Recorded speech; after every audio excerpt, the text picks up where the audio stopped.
It's week 11, day 72 of my full-time chronic pain rehabilitation journey. My name's Jason. Today I'm going to talk about the foundation of good health. It all depends on a good night's sleep. The quality of your next day depends upon it.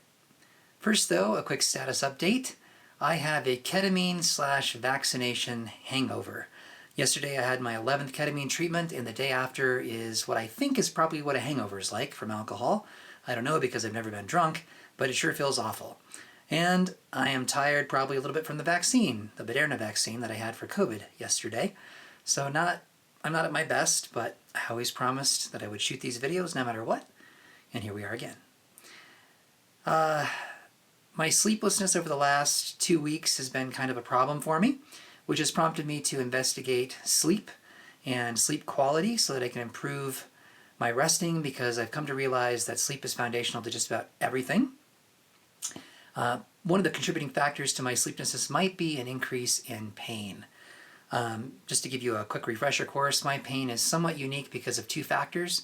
The first is that the increase is gradual, meaning it does not show up quickly. It takes time to build. And I was really excited a while ago because I thought I was actually gotten past this point, but I think I'm still accruing pain, that the level's going up slowly. So it looks like I'm on a collision course with something still. I'm not going to be afraid of it. I will embrace it whenever it comes. Hopefully it never does, but it looks like it might still be on the horizon. What happens when my pain climaxes is I have what I call a shutdown. I basically have to sleep for a couple of days and recover, and that would interrupt my rehab routine. So I'm hoping that does not happen, but I am in more pain consistently over time, which means it very well may. Today's tip is about resistance training.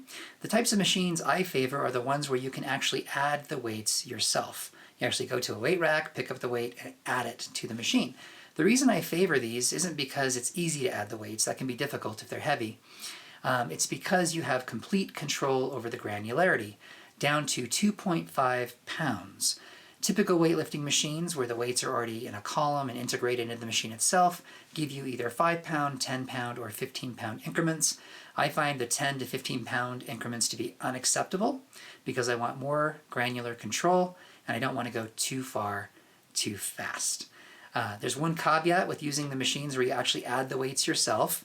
They typically have bars that stick out of them, usually at a low level, where you can stack weights that you're not using.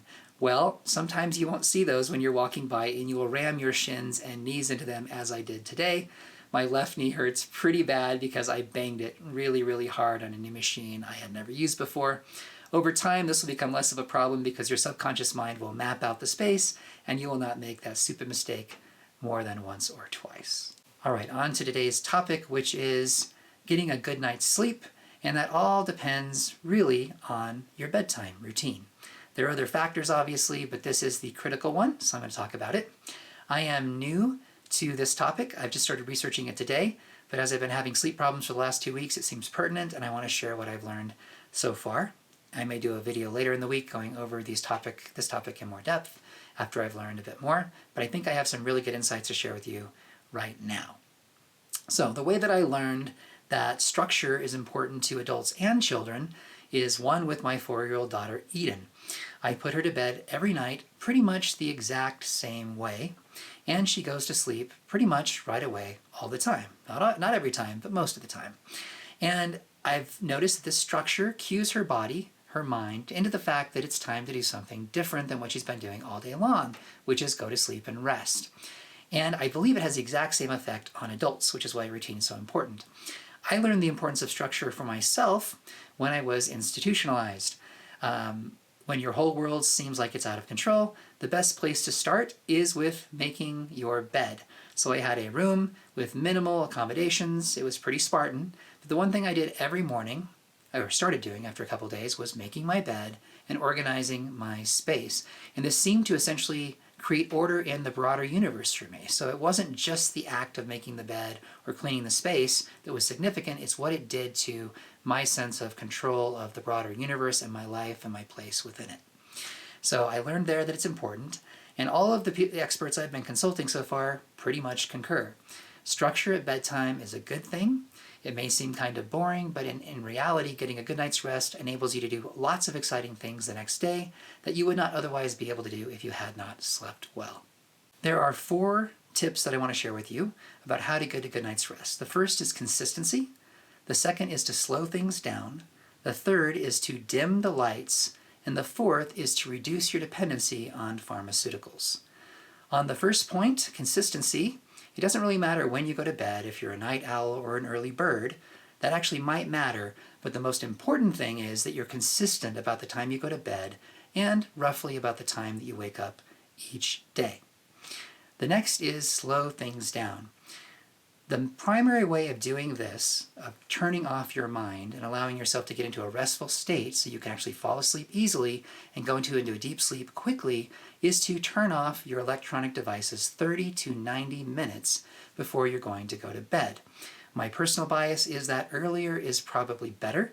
Last night when I was trying to go to sleep with Nora, we did a 10-minute meditation, but I knew right when we started the meditation it would not be enough because my mind was kind of racing. I was anxious, I was still engaged, and 10 minutes was not enough to calm me completely down, so we did 2 meditations for about 20 minutes or so. The reason it's important to turn off these devices is because they keep our minds in an almost anxious, excited state, which is exactly the opposite of what we're trying to accomplish, and they emit blue light, which signals to your brain that it's time to stay awake, and you actually are trying to go to sleep. So now the question is, what do you do with the extra time you have after you've turned off all of your devices? There are many answers, and you can choose whichever one suits your fancy.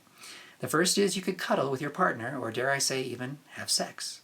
The second is you could read a good nonfiction book, either paperback, or use a Kindle device, a dedicated Kindle device with a backlit screen that's in dark mode. So all you see minimal light. I think this is probably better than using a phone because usually you cannot dim your phones as much as you can a dedicated Kindle device. The next is you can meditate or you can practice breathing techniques or any combination of anything I've listed up to this point in the time that you have, depending on how much time you've allotted for yourself. The next tip is to dim the lights. This kind of plays back into the devices issue of subjecting yourself to blue light when you're trying to go to sleep, which says wake up when you're trying to actually tell yourself to calm down and go to bed.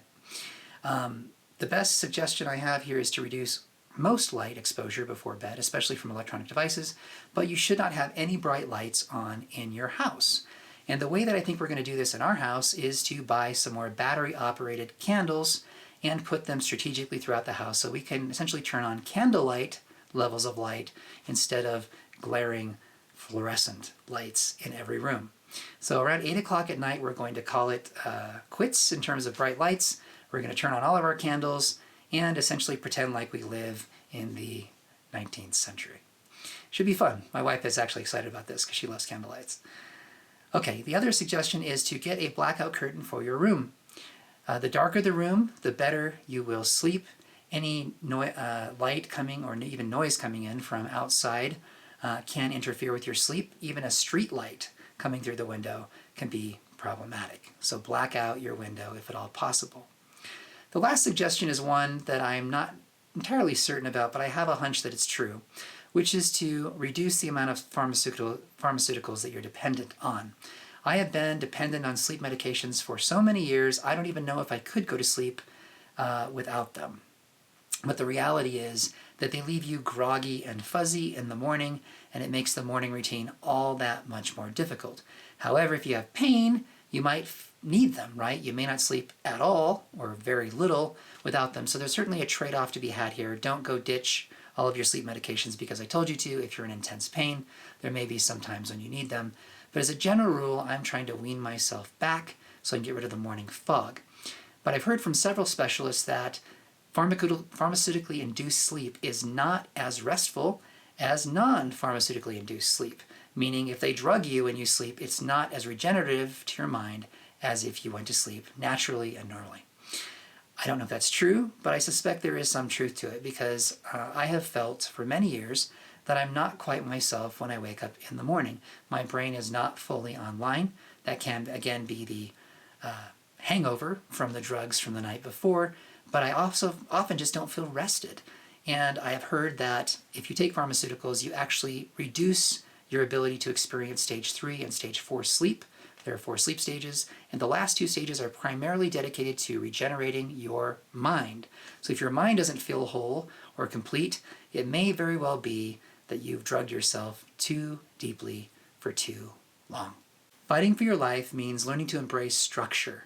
Having a consistent bedtime routine is foundational to a good night's sleep and a great next day.